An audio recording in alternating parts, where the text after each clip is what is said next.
Closet Geek, coming to you each week in Closet Geek. All things a geek's critiqued in Closet Geek. Comics and games and tech in Closet Geek. Lego, Star Wars, Star Trek in Closet Geek. We are not nerds, we have some social skills to call our own. Closet Geek. What you just said is one of the most insanely idiotic things I have ever heard. At no point in your rambling, incoherent response were you even close to anything that could be considered a rational thought. Go! And welcome to the Closet Geek Podcast. This is the podcast where the geeks come out and come get their weekly fix. I'm your host, Barry Ricks, and with me I have my brothers, John Ricks and Ryan Ricks. Say hi, guys. Hello, everybody. Welcome Awesome. to the Closet Geek. Yes, this is going to be awesome, and we hope you all enjoy it. We know that we're going to be enjoying talking about all the things that we love and that you love. Just to start things off, since this is our very first episode, and we're excited to do that, we want to be able to just talk about who we are real fast. My name is Barry Ricks. I'm a college student at BYU, Idaho, in Rexburg, Idaho. I have been a lifelong geek, thanks to my older brothers who are with me right now, actually. And through that, I love video games, and I love tabletop games and movies. I love everything geeky, but I'd have to say that movies and games are probably my favorite thing. I have my oldest brother, John, here. He is kind of the initiator of all of us being a geek, I guess you could say. John is a computer tech guy. He works for a company that works for NASA, so in a way he works for NASA himself, which is pretty cool. John, go ahead and say hi and introduce yourself a little. Hey, everybody. Like Barry said, I work for a contractor for NASA, and I actually support the International Space Station project, which is pretty cool. I am I'm basically one of the guys that sits on console. All the astronauts are up in space doing their thing, and I just kind of support all of the science experiments that are going on up there.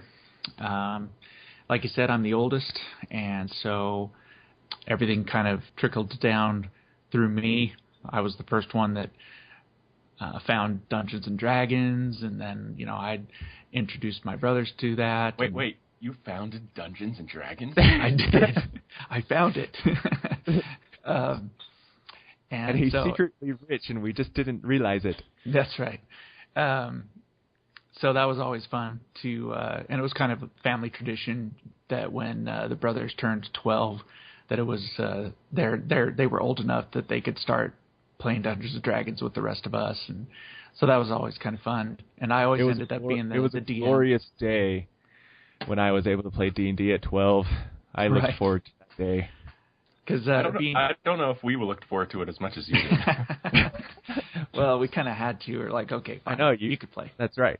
You had to have me. I think we were most strict on him for the 12-year-old deadline, though. We're like, okay, you got to wait until you're 12. Yeah, I think he had to prove he was cool enough. That's right. That's right. But as far as personally, I've got 6 kids total. My oldest is. That's a lot of kids. I know it is. My oldest is about to get married, actually, which is pretty crazy. And then my youngest is 5 months old, so that's quite the span. I enjoy video games and science fiction, fantasy, movies, books. I think my bio kind of mentions that I was introduced to video gaming at a young age when my own father brought home a Atari 2600. Woo. And we thought that was pretty awesome. The single joystick with a single button, and it was amazing. That's all you needed. My mind was blown. Yes, it was blown. Mind blown. Cool. Thanks, John. And John mentioned the bios. if you want, you can check out our bios and the podcast, and our blog will be at theclosetgeek.net. And you can check that out there. All right, next up is my brother Ryan. He is our artistic one. He's always been the best with a paper and pencil and all sorts of things. He went to art school, he graduated, and now he uses his skills for his cosplay that he goes out and does. And you can check out his art. There's a link on his bio on theclosetgeek.net, and he is very good with his hands. So yeah, that's what she said. Well, actually, that is very true. Part of my bio, it says a therapist. I'm a self-proclaimed jack of all trades. And as a therapist, I was a massage therapist, nationally certified. And I actually did some assistant teaching at the Utah College of Massage Therapy back in 2000. But after that, I decided that I would go and pursue what I really wanted to do, and that was art. Which is kind of strange. And as far as a closet geek, I think that, I don't know about the rest of you guys, but I feel like maybe I am the one who's kind of come out of the closet the most, just as far as I've always done sports in high school. I did sports in college. But I also kind of had this geeky side that wasn't really revealed as much because I was always doing sports, on the water polo team, on the rowing crew in college and stuff like that. Now, I'm out of the closet. Woo! And, that's right. Let your geek flag fly. Doing artsy stuff, prop replicas, that I'm trying to start a new business in my life. And, it's pretty awesome. It is awesome. And I played sports, too. I think I'm the one that played sports more than any of you guys, really. If you think about it. Well, yeah, I was in high school, I played football and basketball. Oh, yeah, football. I forgot about that. Yeah. But did all that play stuff in college? I'm the only one who played sports in college. I guess that's true. I did more theater. Oh, there's more of my geek showing. But theater geeks. Theater geeks. Woo! Unite. All right, and we have my brother Michael. He is a big time. He's a steampunk geek now. He's all into the steampunk stuff, and that's pretty cool. Mike is also really big into some medieval martial arts, but he'll go more into that, and Mike's also a big gamer as well. He is a big D&D guy, like we were talking about earlier, like John and Ryan were saying, we all played the D&D together. So welcome, Mike. Tell us a little bit about yourself. Welcome, Michael. Yay! Yay! Woo. Yay! Thank you so much. Wasn't expecting the applause, but I'll take them. All right. Well, so I'm Michael, and like you said, I am a huge geek. Not in the closet anymore, but that's why we're doing this, so you, the listener, can find out how to come out of the closet about your geekness, I'm sure. But a little bit about my geek stuff is, I do steampunk. I do cosplay, just like Ryan does. I also do anime. I am the medical director for the Anime Bonsai here in Utah, so that's very cool. So I'm part of their convention board heads, which is really neat. I'm also a martial arts instructor for historical European martial arts, so I love swords and know how to use them. And I'm also a huge gamer. Still meet bi-weekly with my gaming group, and we call it our Saturday night group. And right now we're getting into Iron Kingdoms. Just finished up a Pathfinder campaign. Gosh, if it's geek related, I know something about it, and that's why I'm here. How do you like the Iron Kingdoms? We're doing the role playing game while two of our group do the classic tabletop action strategy. The role playing game, it is built pretty much like the board games, the tabletop game. So far, so good. We are only one session in, so we kind of made our characters and did everything there. But so far it's really cool. I like the world. So it's not based off of a D20 system or anything like that? No, it is a D6 system. However, It is not the D6 system of the classic Star Wars system that people might know about when they call it the D6 system. So it's a lot similar to Warhammer, Warhammer 40K, Warhammer Fantasy, but they have their own rule set. It's a different company that does the Iron Kingdoms. Let's continue on with the show. Sound good? All right. It's about time. It's about time. All right. So this next segment of the show that we like to call This Week in Geek. It would be better if I had sound effects, but I don't. So, but this part of the epic fail. So this part of the show, we'll kind of go around and we'll talk about what we did geeky and comment on each other's stuff. See who's the most geeky this week, I guess you could say. You win. Since I win. I'll go ahead and go first. I guess the big thing, and also we'll be talking about this later in the show, I was watching a lot of E3 this week, which was awesome, but I won't really go into that because that's our main segment of the show. We'll talk about E3. My sports side of the geek, I went and played basketball Tuesday night, so I try to stay active there. And there's actually a couple apps that have been taking a lot of my time. Well, not a lot of my time. Whenever I have free time and I'm sitting around doing nothing, I downloaded Candy Crush. Oh, dude, really? I know, right? but I'm playing the Candy Crush. Oh, well, I have a much cooler app that I'm devoted to right now. Warhammer Quest. Ooh. And so is that like, what do you do? I know it's Warhammer. It's based off of the Warhammer Quest board game, and it's okay. Almost a direct conversion from the board game, but it's cool. Love it. Cool. It's cool. iPad, and iPhone. Another app that I've been playing is called Kingdom Rush. It's a tower defense game, but a lot of people aren't into tower defense games, but I like them. My son loves them. You're about the same age as my son, right? Right. Thanks. just so you listeners know, I'm not that young. I'm married and I have my kids too. But Kingdom Rush is actually a really fun tower defense game. You have a bunch of different towers, and it has different aspects. You actually have heroes that you can level up, and it's really good. It's by Ironhide Games. Yeah, I really like it a lot. It's been fun. Other geeky things I'm doing this week. That's about it, except doing this wonderful podcast right here, getting my brothers involved. I think that rings up there. I think that rings up there. That's pretty high in geek because I don't think I would have done it without you. So hey, thanks. That was your big geek contribution. There you go. All right, Ryan, go for it. Okay. Well, like I said, as I interrupted you earlier, Warhammer Quest.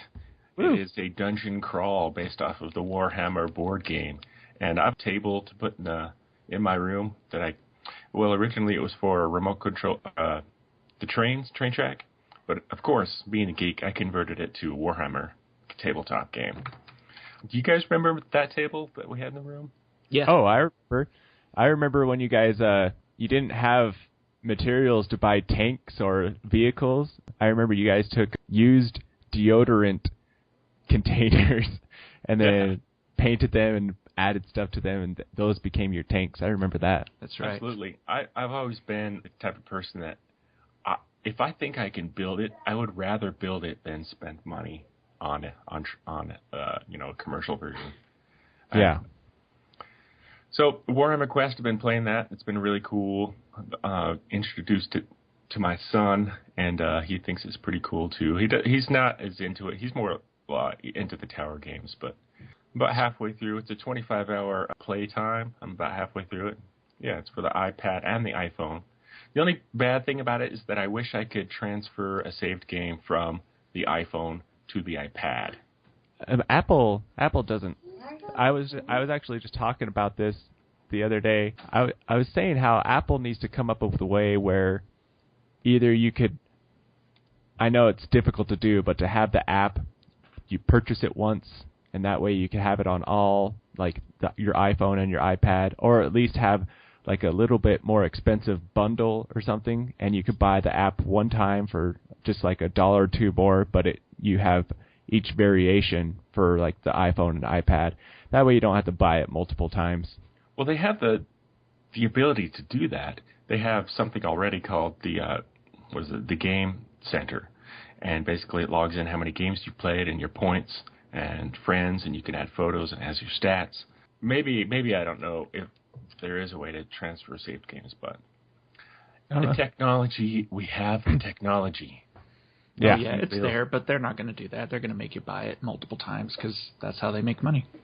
That's right. Well, I understand it's all that too. about the money. Yes, and of course I'm also making Ultron. Yeah. Ultron from the Avengers. He's one of the baddest baddies for the Avengers comics. And there's also tons of rumors of him maybe being in the next Avengers somehow, somewhere, because of Ant-Man, the Ant-Man movie. And, of course, Ant-Man is Henry Pym. Well, there's been different versions of Ant-Man, but the most popular is original. Henry Pym. The most popular, yeah. And he created good old Hank, the artificial intelligence known as Ultron. So that's the cosplay I'm doing. I've been working on it from concept. It's been 2 years now, but in actual construction, it's maybe been about 6 months. And you want it done by Dragon Con, right? Dragon Con. I'm going down to Dragon Con. I've got a room. This is going to be my first time going to Dragon Con, and I'm sure I'll report in on our next big podcast in August about that, so it'll be pretty cool. But Ultron it's been awesome, and it's also been the albatross around my neck. Yeah. So I will get it done, and hopefully it will make a big impression as Chewbacca. Yeah, I'm sure it will. Chewbacca's cool. Everyone loves Chewbacca. When he walks into the room, it's like, wow, like, get my camera out. I need to take photos.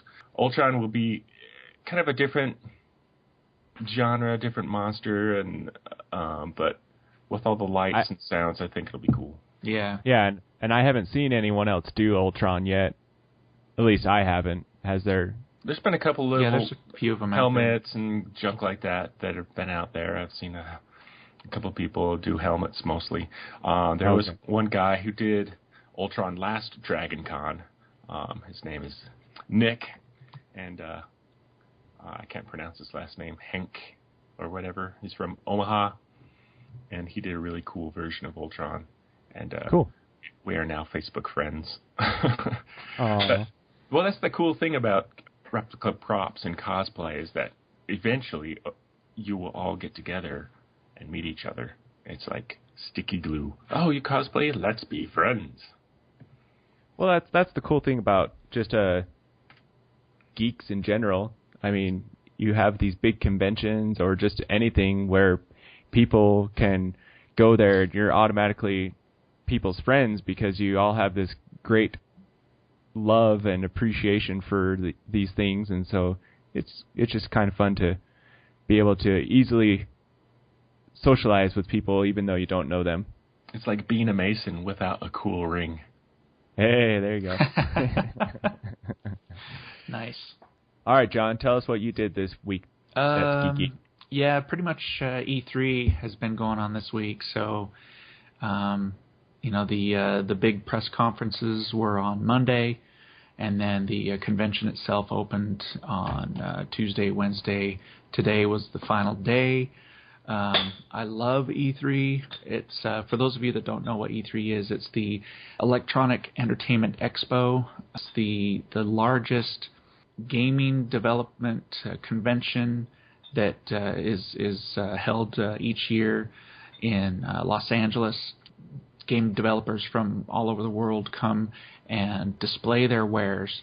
For me, it's like Christmas and birthday and Kwanzaa and everything mixed all in wrapped up into one. Seriously, I get more excited about E3 week than I do for Christmas nowadays. That's what I've been doing. I mean, I've been looking forward to this particular E3 specifically because I knew that they were going to be talking about the next generation consoles, the next Xbox, the next PlayStation. So I was really excited to hear information about that. Starting Monday morning, I was pretty much watching either live streaming video or going to my various different websites that I troll to find all the various different videos and game demos and everything, interviews and articles and all about my... Did you say interviews or interviews? No. Interviews no. with a V.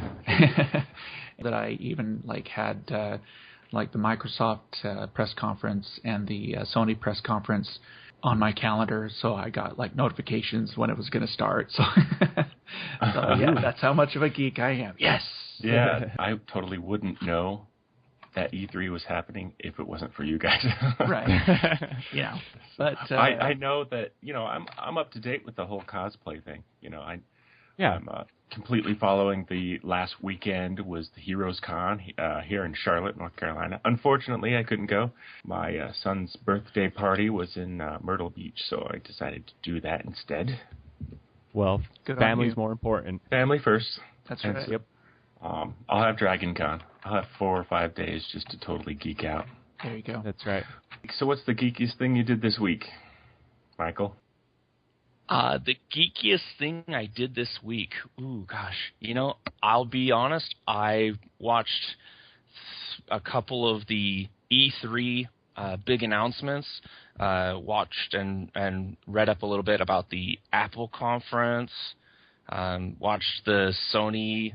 Watched the Microsoft. Watched some Square Enix stuff about E3. So, yeah, this week has been about the E3 geek craziness. And that's kind of my geek thing this week, and I can always talk more on that. So with the Apple conference, what do you think about the new iOS 7? It's iOS 6 that looks prettier. Oh yeah, it really is. If you're familiar out there, all you Apple users who are familiar with iOS 6, it's really the same thing. With it looks prettier. It seems to appear to move smoother, but I haven't had hands-on experience yet. They say you can look through the keyboard, and so you can get that transparent or translucent look. So it looks prettier, but really I don't see any big changes. Oh, Siri can be a guy's voice instead of a girl's voice. It's really the same thing. Not much has changed. Cool. Yeah, it's interesting you mentioned the translucent keyboard, because when I bought my Mac, that was a huge selling point, the keyboard. It's you can take this keyboard, and if it gets dirty, you can put it in your washing machine. What? That's what they said. And I was like, oh, that's so cool.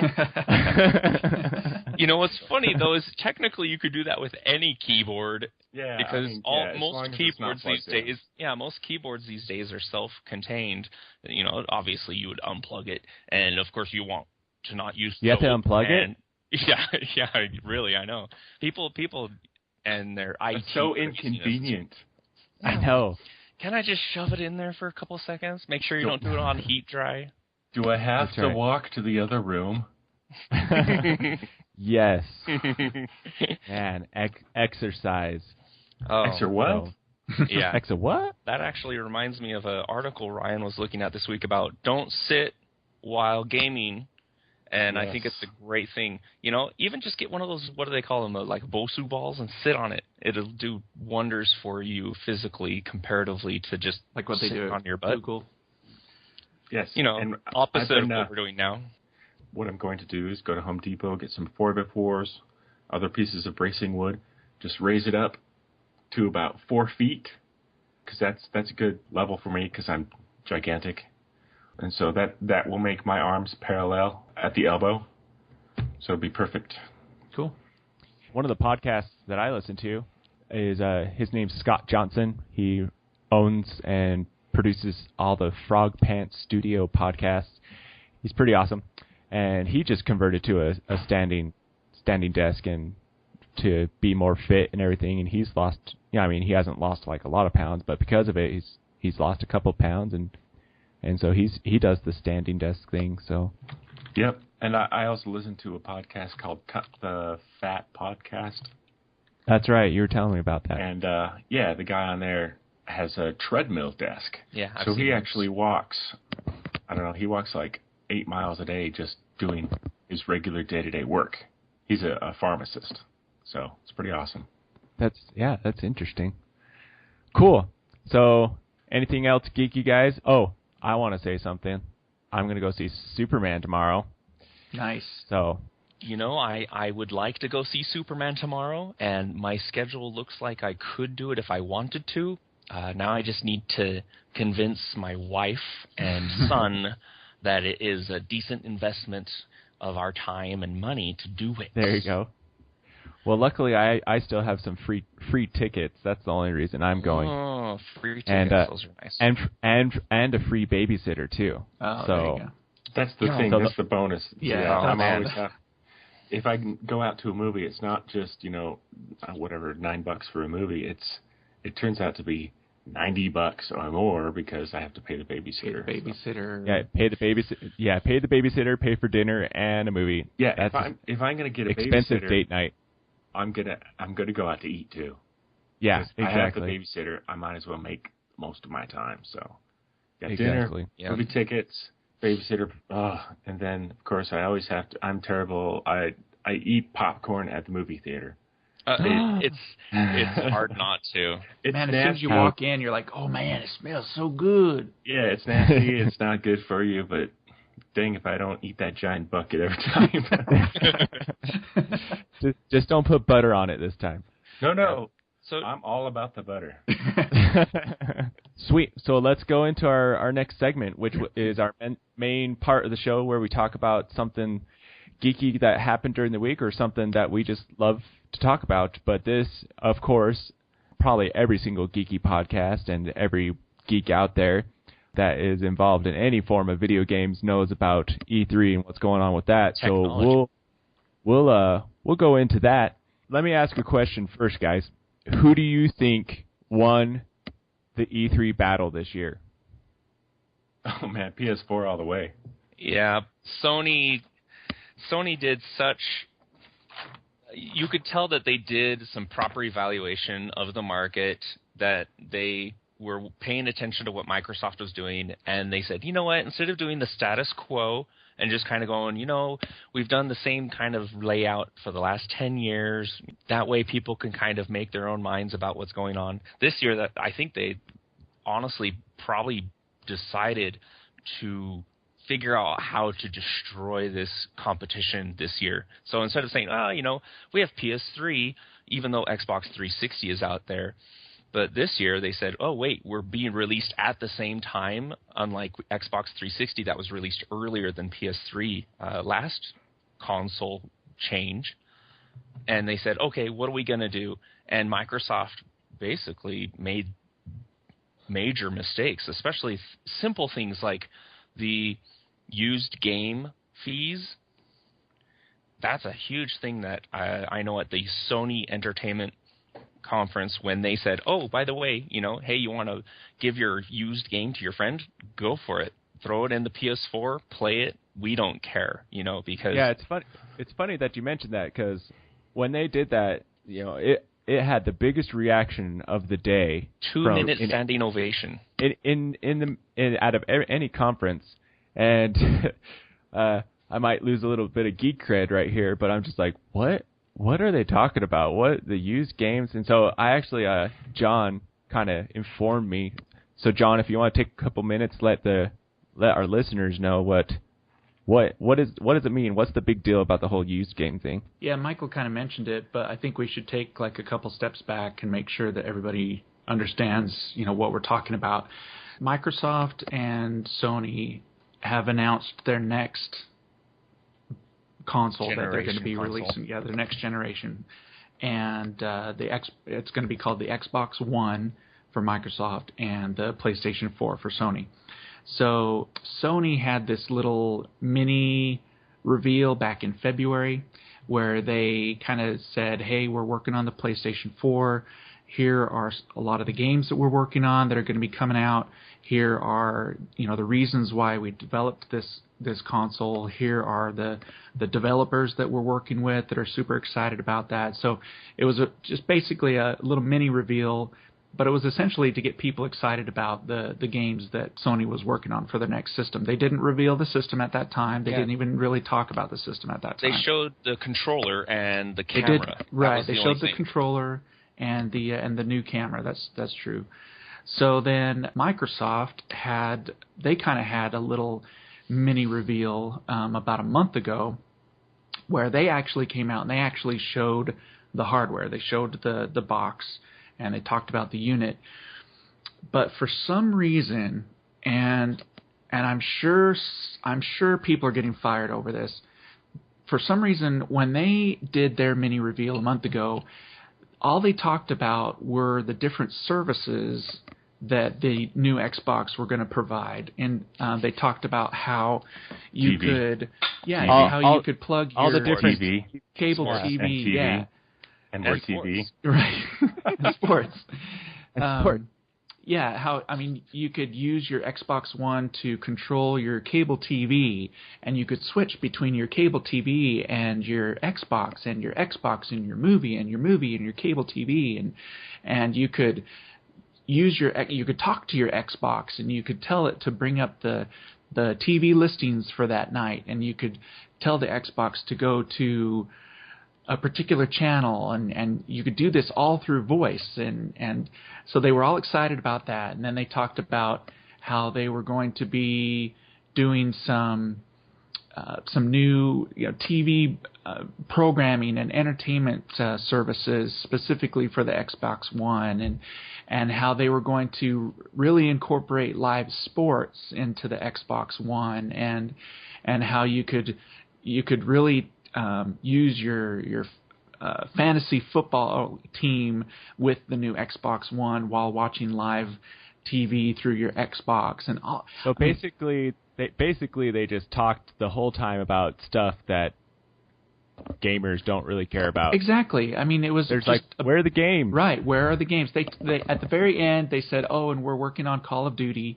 So they talked about all about Call of Duty, but Call of Duty in and of itself it's not an exclusive game. It's not exclusive cross-platform. Right. So they basically talked about a game that Sony was going to have on their new machine as well, which I thought was kind of weird, rather than talking about something that was exclusive to just them. I mean, they did introduce what they call, it's a game called Quantic Dream, and they talked about how this new game, Quantic Dream, was going to incorporate live TV, or not live TV, but like a television series mixed in with a video game, and that it was going to be this new genre, and everybody's like, what?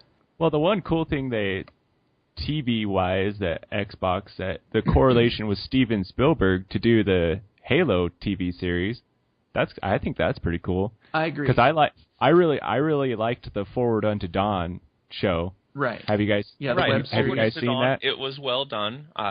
Regardless of the young actors, I thought it was done. But kind of going back with what John was saying is, they didn't talk, and what Barry just said is they didn't talk about gaming.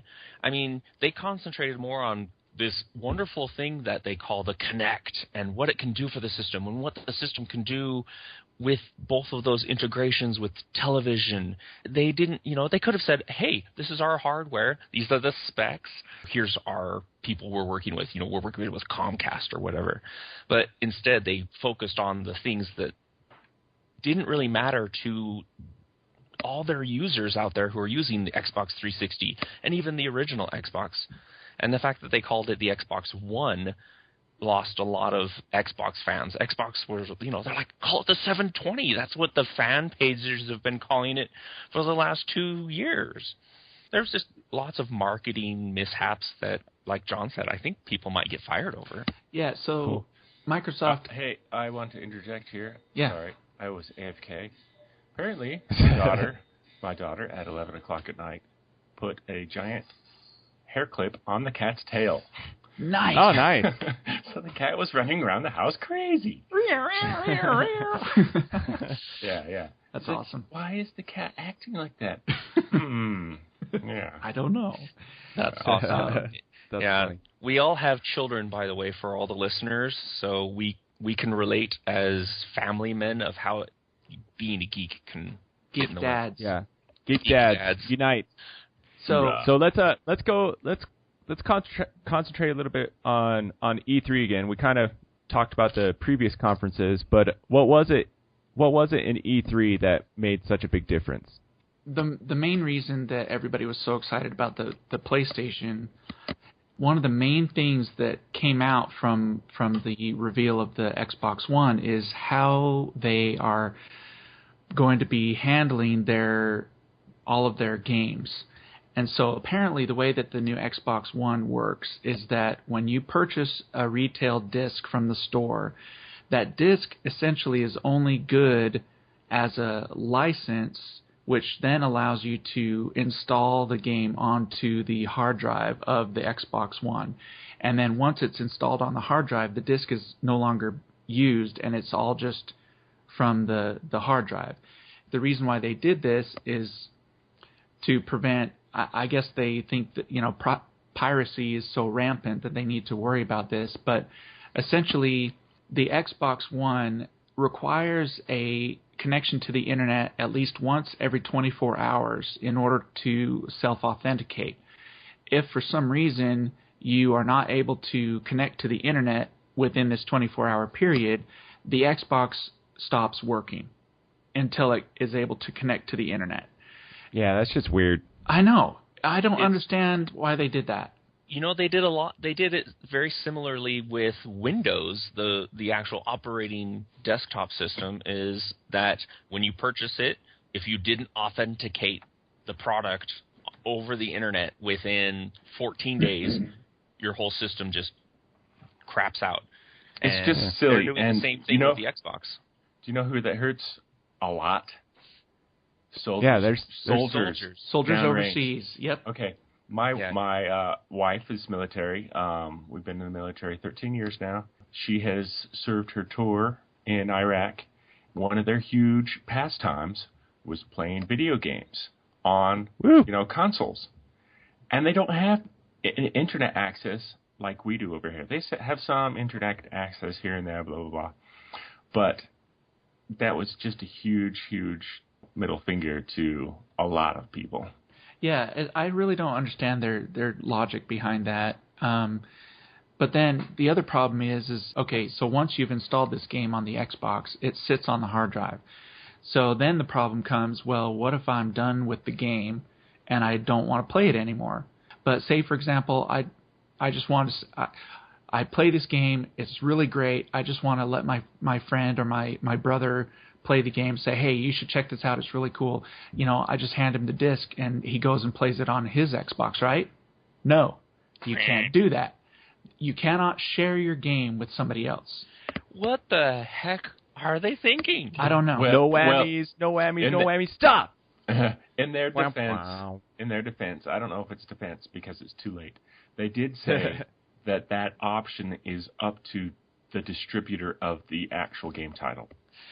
No, well, I think something like that. They did kind of make that disclaimer. I think John was going to clarify. Well, what they're talking about, what Ryan's talking about, is how they were saying that in order to sell the game back to a retailer or give your game to a friend, there may be fees involved in order to transfer the license from one person to another.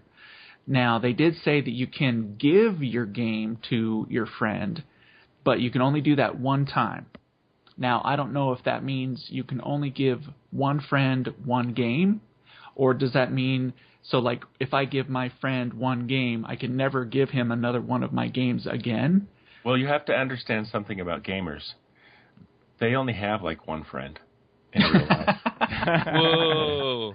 All their other friends are online, right? Online. I've got 50,000 people on my, Right, they don't have real friends. Yeah, for all those MMO users. I think I know one guy in real life, and if I feel like getting off the couch, maybe I'll go visit him. So it's funny, but Ryan does kind of have a small point to make with that. Right. I mean, true. Yeah, but it's not a good argument for the overall consumer who wants to purchase this. And it's an old model too, because there's so many people. There's this new push towards an integrated society, socializing gaming. Yeah, social gaming. Yeah, that's right. I don't know. Yeah. I'll stop talking. I was going to kind of jumping on with what Ryan was saying is moving on in conversation. Now that we kind of have some background of Microsoft, let's move on to Sony. Sony is really big into the social media aspect of gaming.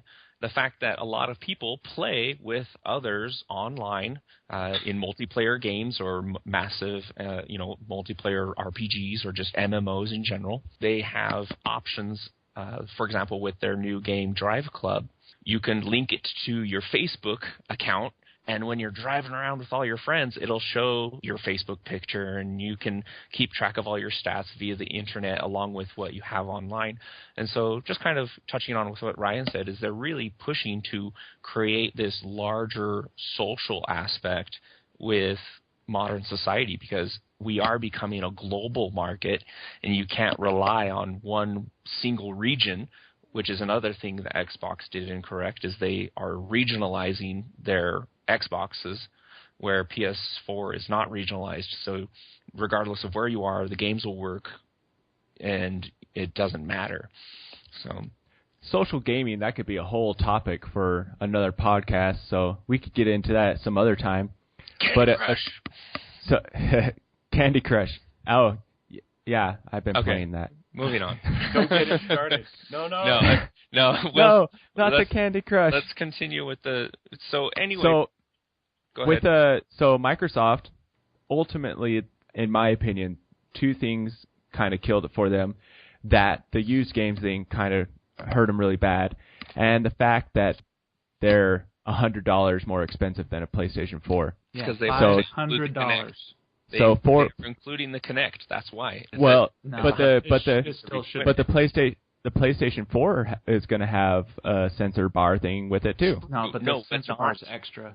It is. Oh, okay. It's a separate accessory. It'll come with a controller. But it's not required. No headset. It's not required. Not at all. But the Kinect is.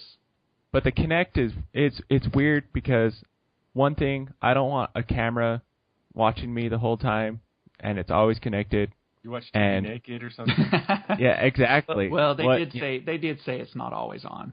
So. No, it's not always on. With the PlayStation, you'll have your camera on all the time as well. If you purchase it. So essentially, the PlayStation 4 is only $399, and that was a big winning factor for them. The used games, the fact that you don't have to authenticate every 24 hours. So essentially, we all agree that Sony is the winner in this one. Sony. It's hard not to give them the credit of just good marketing. It's a landslide. Yeah. So it really is. I mean, what people wanted. Yeah, you should see just across the internet. I mean, any kind of forum, any kind of poll that's taken, it's just ridiculous how one-sided. And in fact, the PlayStation 4 has already done so well with their pre-orders. Now, granted, they only announced this 3 days ago, but they've already done so well with their pre-orders that Sony has had to go in and adjust their internal forecasts. Now, John, sorry to go ahead and finish your comment. Oh, and retailers like Amazon, for example, can no longer guarantee a release date ship. So if you did not pre-order your PS4 within the first 48 hours, you're not going to get one when it first comes out, because they're already saying that they don't have enough to fill all of the orders yet. So that's okay. I probably won't get one until it goes down in price anyway. Well, sure. I'm poor.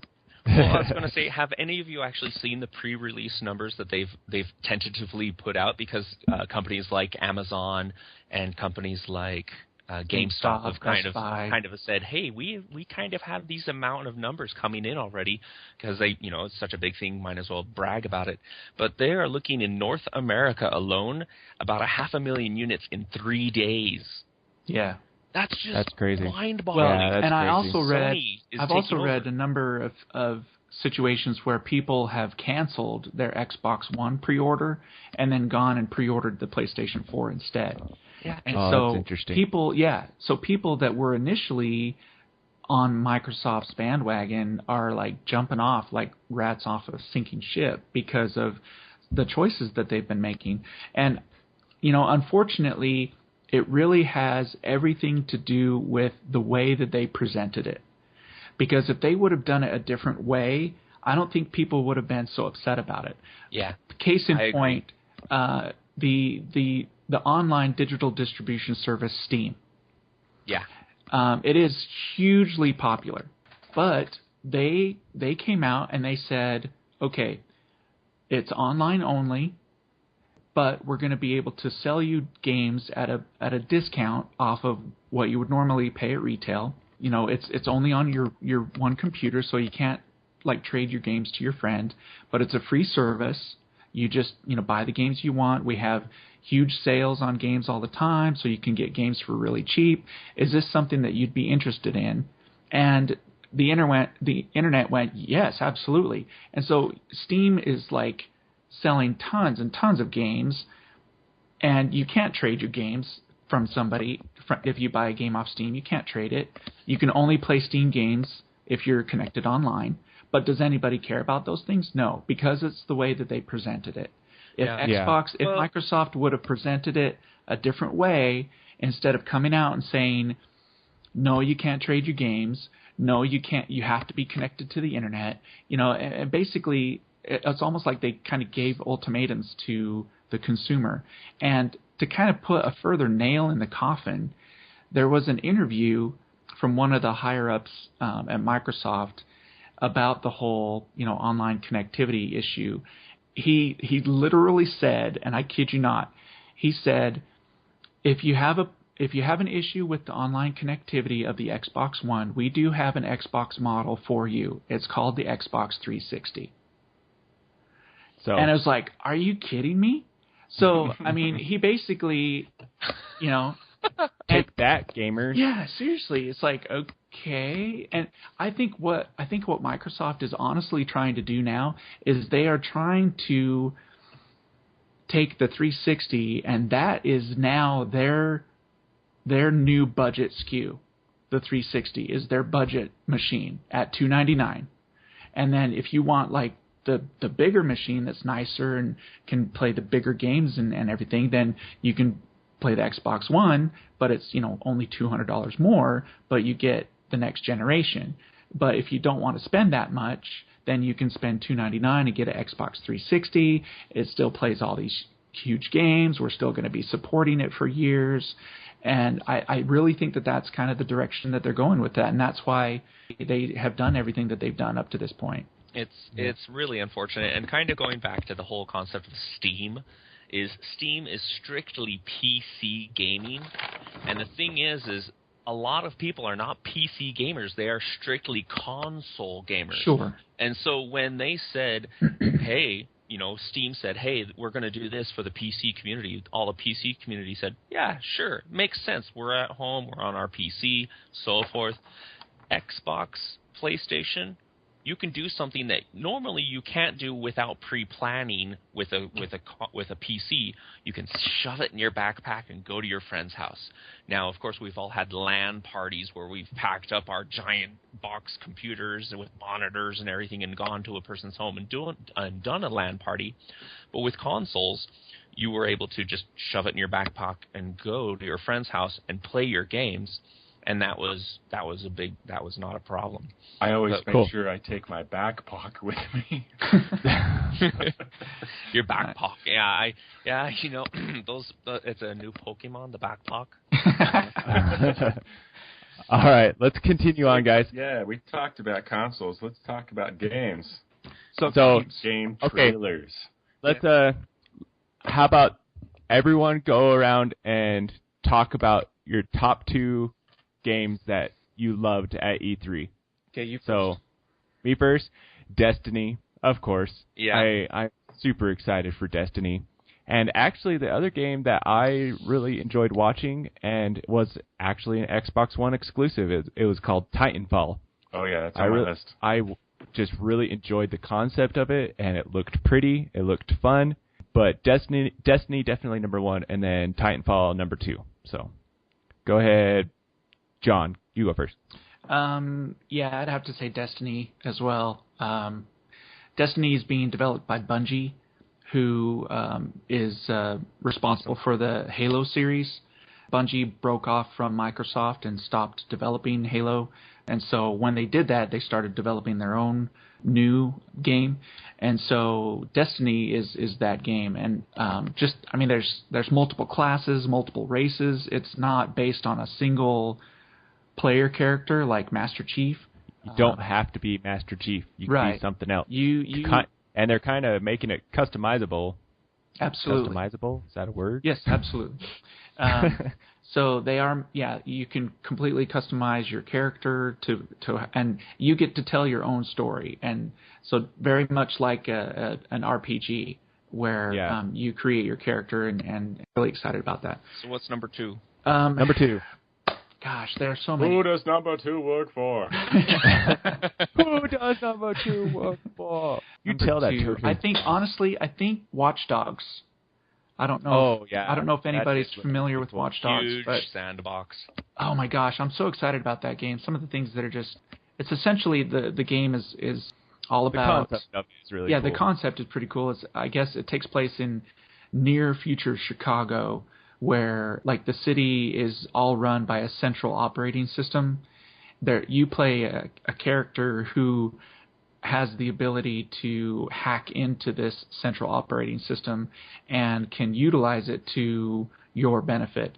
So you can use all of the cameras throughout the city, all of the traffic cams and security cams that are linked into this operating system, subways, trains, gates. Roadblocks. Gates, roadblocks, traffic signals. I mean, all of this, you have absolutely control over all of that. Plus, you also are able to see and look at other people and look at their online information and be able to see, okay, well, this guy is wanted for armed robbery, so I can watch this guy and make sure that he's not going to do anything. And some of the demos that they've shown is you can actually see when somebody has a greater percentage of being a victim of a crime or a perpetrator of a crime. And so you can kind of play Robin Hood, where you kind of, keep an eye on that person and make sure that the crime that's going to happen, it doesn't happen. But there's this whole storyline that is all about that. So it's something that it's being developed by Ubisoft, so I'm really excited about that. And, cool. But there's so more. Yeah, Titanfall looked great. The exciting thing about Titanfall it is going to be on PC as well. So for those of us that don't want to go out and buy an Xbox One, we should be able to play it on PC. You only get 2. I can't talk about a third one. I'm just saying I agree. And nothing. I'm just saying I agree. Oh, cut off by the host. That's right. Recognize. All right, Mike, go ahead. Oh, okay. I thought Ryan was going to go. It's too late. No, go ahead for that. All right. Well, yeah, Destiny was pretty cool, but they didn't skip me. No, you're going. I guess you're going last, Ryan. Man. Yeah, I know. Save the best for last. Yeah, there you go. But real quick about Destiny, also very cool, but not what I want to talk about. I just wanted to mention that they did not specifically state how many players could be playing at the same time. I miss giant shooter games. There aren't a lot of them out there. All right, so my big one that I was looking forward to, it was originally called Final. I'm a Final Fantasy fan. For all you Final Fantasy fans out there, I'm your guy. Final Fantasy Versus 13 got a name change to Final Fantasy 15, which is really interesting because they originally were not planning on making a 15 anytime soon. They were just kind of going to move on with some of the other genres that they have currently, but they realized that Versus 13 was so different of a genre from the original that they decided to make it its own standalone, which was 15. It's a bit more futuristic than any other Final Fantasy that's been out, regardless of what people might think about Final Fantasy VIII. This is more of a modern day feel. Going to be very, very interesting. Some of the demos that they were showing reminds me a lot of like a God of War, where you had the huge environmental shifts and changes while doing kind of a third-person run-through, but also having the real-time battle system that is still very much Final Fantasy. So that's really cool, and you can also squeeze that in with Kingdom Hearts 3. Basically, Square Enix is doing really good. Hopefully, I'm crossing my fingers for Square Enix, because they had a terrible quarter last year. Terrible year. Yeah, really a terrible year because pretty bad. they did not get the sales they were hoping for with Tomb Raider. Tomb Raider only did like 1.8 million sales in North America. It was not the big hit they were hoping for. But anyway. Number 2 game. Number 2 game is also Square Enix. I'm going to geek out about Final Fantasy 14. So MMO. So yeah, so that's the online one. Yeah, Final Fantasy 14 is the online one, and it's going to be available for the PS3, the PC, and announced at E3, what I'm really excited about is they announced it for PS4. So you're going to have a trifecta of cross consoles. The trifecta. So you're going to have people who are playing on your PS3, people are playing on the PS4, and PC players all playing together on the same servers. In the same game. So it's something that they did with 11 that was really successful when they did the PS2, Xbox 360, and the PC. It seemed to work really well to the fact that Final Fantasy 11 is actually getting a expansion release at the same time of the release in August for Final Fantasy 14. So for all you Final Fantasy fans out there, the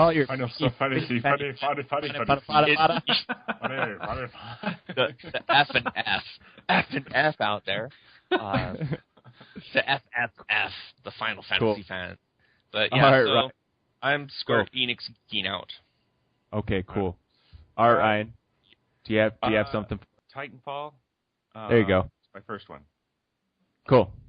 And now, go ahead. Sorry, I was just going to say, you said it was not going to be on the PS4. Yeah, that's what I hear. I actually read an article that stated that the developer quoted, "We want the game to be everywhere, but right now we're focusing our efforts on working with the console that we're working with currently, but it's not out of the question." So I think what has happened is, in the case of other games, this is going to be what they call a timed exclusive, where it's going to only be on the Xbox for a little while, but then you watch later down the road, it'll probably be on the PS4. Let's only hope. That's right? good. I'm okay with that. I like that idea. And you've already mentioned Titanfall, so I don't really have to go into it. My second one is The Last of Us. Oh yeah. I forgot about that. Post-apocalyptic zombie story-driven action thriller thing. It looks wonderfully creepy. Developed by Naughty Dog, who did the Uncharted series. So. Yes, and so like Uncharted, it's got a heavy story-driven. What do they call those? Cutscenes. Yeah, where there's a lot of acting going on by the voice actors, and it's really, I think it's going to be a really it's already nominated for Game of the Year. Grim, cutting-edge, story-driven game that I think that people like me who aren't really like super gamers, but I like something that I can feel like I'm experiencing a visceral part of the game. Right. Rather than just going around shooting people, I want to actually have some sort of empathy towards the characters and feel like I have a vested interest in what's going on. Yeah. Absolutely. It reminds me a lot of Heavy Rain, if anybody else played Heavy Rain on the PS3. Mm-hmm. Yeah. Huge, story-driven, very linear, of course, for that time of when it was released, but a huge influence on the gaming market, which I think comes over with this new game that you're just describing, is the fact that it's a lot of good character acting. The characters are rounded out and developed. They're not, two-dimensional. No pun intended. But yeah, with the voice actors, kind of going on voice acting for 2 seconds, it's gotten so much better in games. Is the fact that you can actually hear what's going on, and it's great. Yeah, it's pretty. Speaking of voice acting, Kiefer Sutherland is pegged to be Snake in the new Metal Gear. Right. I read that. Really? Yeah, I cool. read that. The new Metal Gear looks probably the most adult-driven storyline yet for the series. Well, it's cool that they're doing the open world thing too. So that would be cool. Yeah, what they call sandbox. Really, it's all about Grand You're Theft a sandbox. Auto. I'm in a sandbox. Whee! So, okay, guys, this segment is called Versus. Thought it would be fun to take two characters from two totally different universes and pitch them together in a fight, and we're going to talk about who we think would win. So this week is going to be Captain America from the Marvel Universe versus Master Chief from the Halo series. The reason I thought this would be fun is because they're both genetically engineered super soldiers. Let's go around, say who we think would win, and then we'll talk about why we think they'd win. Ryan, who do you think would win? Round 1. Fight. Okay. All right. Well, let's go over the two contestants here in case people aren't familiar with their abilities. If you've seen the Captain America movie, you pretty much understand what Captain America is about. But if you haven't seen the movie, where have you been? Get a knife. But basically, he's this skinny, geek that people kick sand in his face on the beach type of guy. The only way he can contribute to the military is to be, science experiment. It's science experiment, and they inject him with his super serum. He gets big and strong in muscles, and then fights Nazis. Then you've got the Master Chief, who was part of a super soldier experiment that engineered him to be, I don't know, what is he, like 7 feet tall? He's pretty gigantic. Yeah, he's about 7 feet tall. And basically, armor on, he's like 1,000 pounds or something like that. Yeah, he's huge. His physical strength, and that is his physical strength. I would probably put more than Captain America. But on the other hand, Captain America has a gymnast agility that I don't think Master Chief does have. As well. And Captain America has his, super shield made out of vibranium or whatever it is. Yeah, vibranium. Yeah. It's indestructible. And then, Master it's Chief. Not vibranium. Isn't it? I thought it was. What is it? It's vibranium. Adamantium. No, it's not adamantium. It's vibranium, which is it's vibranium and it's an alloy of adamantium and something, right? Isn't it? It's mixed together. Yeah, it was an experimental alloy that they ended up forging into a shield. It's mined out of the whatever it's made out of. Google it. Whatever it's made out of, it's nearly indestructible. Can absorb like kinetic energy and stuff like that, and it can fling it like a frisbee. Yeah. Master Chief, he's got his armor, which is super high tech armor of the 25th century. I don't know what century. What is Halo anyway? Way in the future. You're about right. 25th century. I think it's in the 2500s, so it's 26th century. I don't know.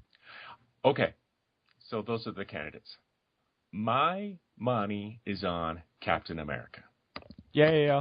Because it comes down to a few things. Strength-wise, Master Chief's probably stronger. But Captain America is a lot more agile. He's built his whole fighting style on avoiding getting shot. And so, biggest component for me is heart and soul. Okay. Captain America was raised to fight for the little guy because he was the little guy. He's extremely patriotic. Patriotism maybe isn't a key factor, but fighting for your soldier next to you, he knows that. So does Master Chief because he's been in wars. But we can all kind of relate to World War II, and that's what Captain America went through. We're more familiar with that. I'm sure that the wars that Master Chief went through are, just as, intense and world-changing. But Master Chief was a kid who was kidnapped for the super experiments. Okay? And that alone, I think, puts him at a disadvantage where Captain America's, personality and drive and heart a little bit put him over the edge. Captain America for me. Yay, next. Cool. John. Master Chief. Oh, okay, why? Regeneration. Well, Captain America, Captain America has regeneration. He regenerates. No, he doesn't. Oh, he doesn't. Actually, he does, because his cells regenerate so well that he almost is eternally youthful. Yeah, he's ageless. Because he doesn't age because his cells regenerate so fast. But compared to I'm not a big Captain America. Compared to Wolverine, no, he doesn't regenerate. No. Okay, yeah, I mean, not like Wolverine. No. For some reason, I've never been a big Captain America guy. But okay, well, I mean, you know what? A lot of people probably aren't either. But now that the movies are out, everyone's like, "Oh, Captain America." Yeah. Because he's hot. Oh, go ahead. I was gonna say Master Chief because we've already seen Captain America get shot and killed. So we know that he can't dodge every bullet. That's a good point. Yeah, but wasn't he assassinated? I mean, he can jump around all he wants to, but, eventually he's going to take a bullet. Yeah, no kidding. And, we've all played Halo where a sniper shoots you and you don't know where the heck it came from. Right, or like, hello... heat-seeking lock-on missile. I guess that's a point, too. Patriot missile? He gets one more shot. That's anyway. Right. I stick Master Chief. Captain, one for Master Chief. Okay, Mike, what about you? This is really, really hard because it's so evenly matched. Yeah. But in the end, since Master Chief only comes with his power armor, which makes him not only super strong, but extremely durable, and he has tons of gadgets and gizmos aplenty. I'm gonna have to go with Master Chief for the win in a one-on-one fight. But if he was not in his armor, I would give it up to Captain America. But since he can't be separated from it, just like Captain America can't be separated from his shield. I don't know. If he wasn't in his armor, has Captain America ever fought somebody who was naked? He fought somebody when he was naked. Okay. Close enough. Anyway. Maybe it was body paint. I don't know if the aliens were wearing clothes. Chewbacca doesn't wear any clothes. You don't That's true. Captain America versus Chewbacca. So, all right. So I'm actually with Ryan. I say Captain America. We don't have a tiebreaker. Tie, yeah, it's a tie. But I think what really did it for me is, I mean, sure, Master Chief, he's involved with the military. He's helped with the whole trying to win him the war and everything. But Captain America has been involved with like saving the universe, or saving the world. Master Chief. Hello. No, not in the same he destroyed way. The Covenant. The Covenant was going to come and destroy the planet Earth. The Covenant is never mind. Edit that out.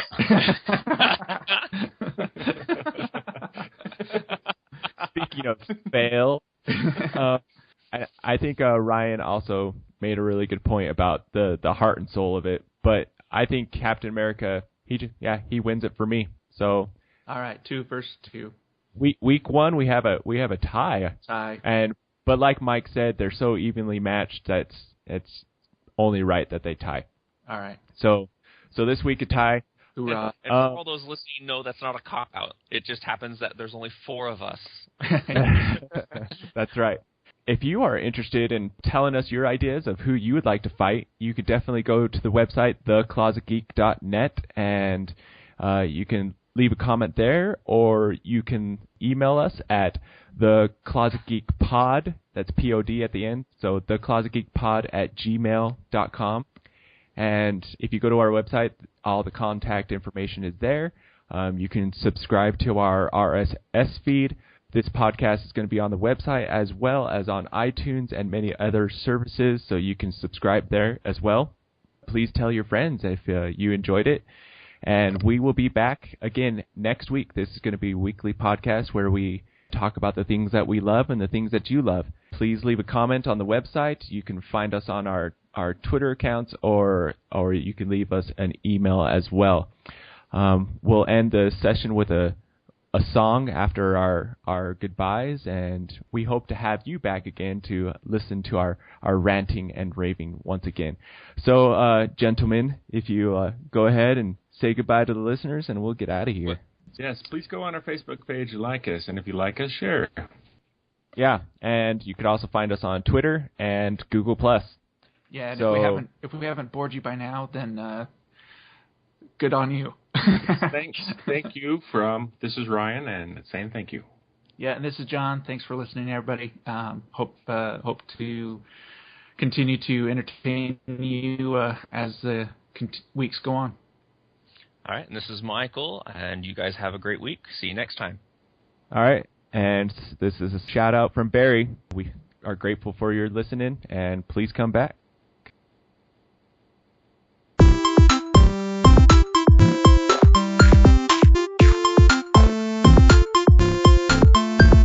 Love is like a video game, survival horror is its name. A relationship that's overplayed, begin to think I overpaid. 3 bites of a hamburger, our first date.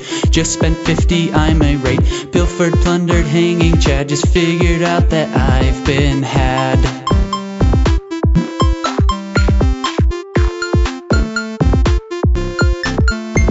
Next level shows a school dance floor. Can't get through this with a high score. 2 left feet, I'm such a noob. Soaked to the bone, a sweat fondue. Out of the dark, here comes a hex. An orc, an elf, no, just the X. Out cold my face, it throbs of pain. 1,000 hit points down the drain.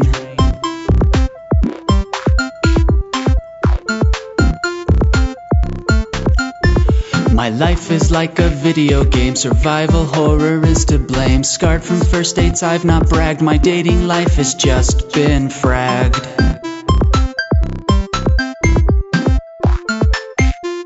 My dating life has just been fragged.